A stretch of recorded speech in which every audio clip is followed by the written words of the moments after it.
रुक जाओ दुर्योधन। नहीं मामाश्री, आज मेरे मत आइए। बहुत हो गया इन पांडवों का। आज अभी और इसी क्षण इन पांडवों को और इस युद्ध को समाप्त कर दूंगा मैं। और मुझे भी कोई कारण नहीं दिखता कि मैं तुम दोनों को अभी उसी समय समाप्त न कर डालूं। कारण है मेरे पास भीम, है कारण, परंतु वो कारण मैं तुम्हें नहीं बताऊंगा, तुम्हारे ज्येष्ठ भ्राता युधिष्ठिर को बताऊंगा। क्यों धर्मराज, आप तो स्वयं धर्म के प्रतीक हैं। आपसे ऐसे अधर्म की आशा नहीं की थी मैंने। और धर्म आपने किया है मामाश्री। आपने मामाश्री शल्य को अपनी चाल में कोई छल नहीं किया, कोई अधर्म नहीं किया है मैंने।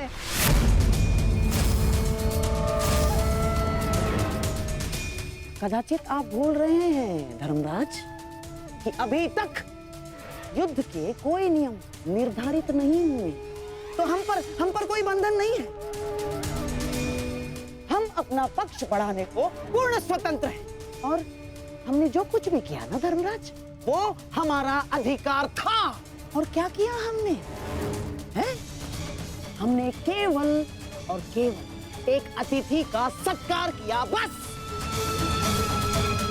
मातृदेव भव, पितृदेव भव, आचार्य देव भव, अतिथि देव भव।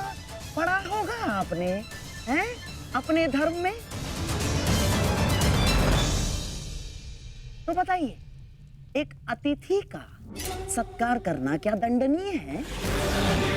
और कोई छल नहीं किया इस पौंड्रक वासुदेव ने। अतिथि ने पौंड्रक वासुदेव को अपना परिचय पूछा तो उन्होंने बता दिया, उसमें क्या भूल की।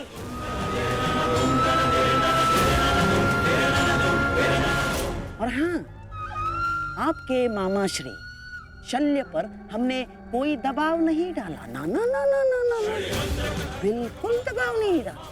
अपितु हमारे आतिथ्य से प्रसन्न होकर हमारे साथ रहने का उन्होंने हमें वचन दिया स्वयं।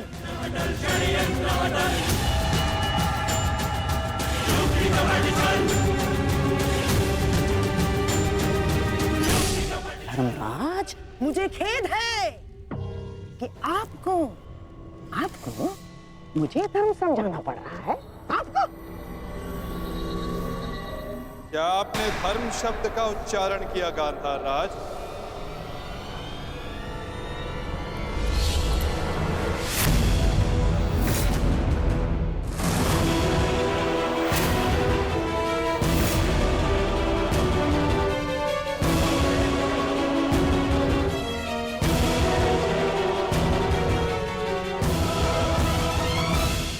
धर्म अधर्म का ज्ञान आपके मुख से सुनकर आश्चर्य हुआ। उनके मुख से जिन्होंने स्वयं कभी धर्म की सीमा का मान न रखा, न राजभवन में, न उत्तराधिकारी के चुनाव में,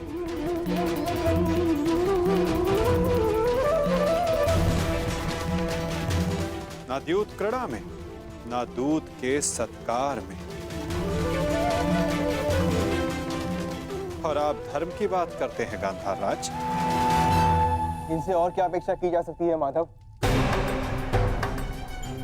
आज तक अधर्म और छल के अतिरिक्त इन्होंने हमें दिया ही क्या है? अब ये मामाश्री का धर्म है, वो ही बताएंगे कि उन्होंने किस और से युद्ध करने का निर्णय लिया है। मेरा भी तो प्रश्न यही है।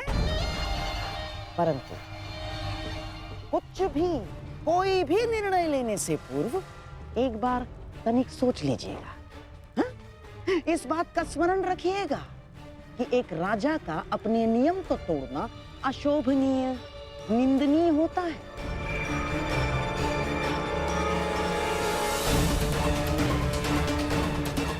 क्या कैसे आपकी प्रजा आपका सम्मान करेगी, जो राजा अपने दिए हुए वचन को तोड़ देता है, दिए हुए वचन से पलट जाता है? क्या क्या मुख लेके जाएंगे आपके प्रजा के समक्ष आप? तो युद्ध में आप किसका साथ देंगे? अपने भांजों का या अपने वचन का सम्मान करेंगे, मान करेंगे?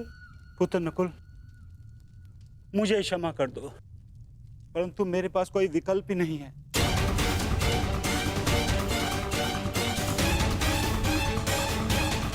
मुझे अपने वचन के मान के लिए इन कौरवों का पक्ष चुनना ही होगा।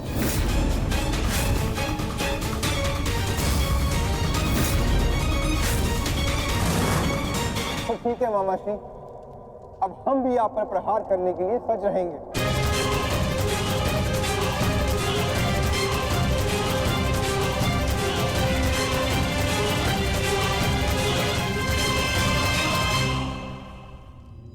आपको इस निर्णय का गंभीर परिणाम भुगतना होगा। ये मेरी प्रतिज्ञा है।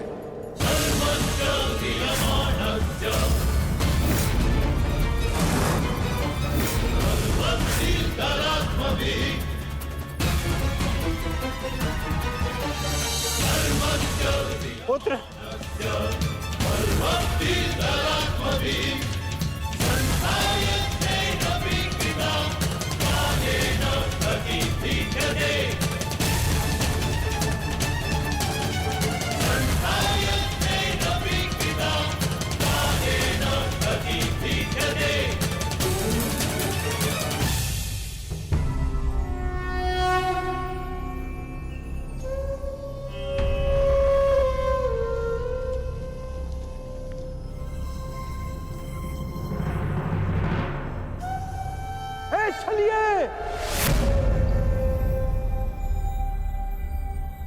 तू कहां चल दिया?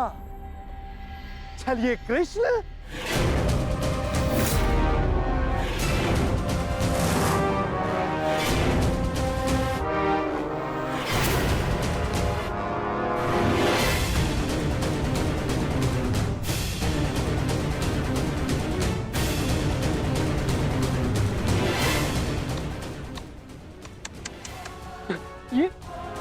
ये क्या देख रहा हूं?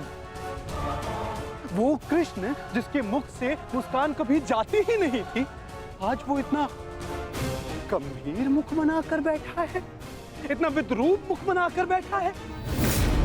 तनिक सोचो, युद्ध के पूर्व ही तुम्हारी ये दशा है, तो युद्ध के पश्चात तुम्हारी कैसी दशा होगी? अब मुझे तुम्हें देखकर क्रोध नहीं आता, दया आती है, दया।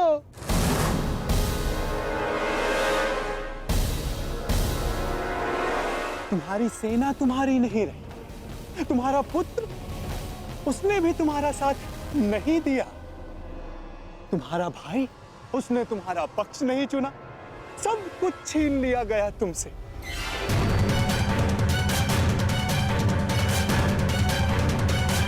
अरे हाँ, मुझे तो अभी स्मरण हुआ, तुम तो बड़ा मायावी बनते हो ना, तो क्यों नहीं रोक लेते ये सब? हाँ, रोक लो, रुको।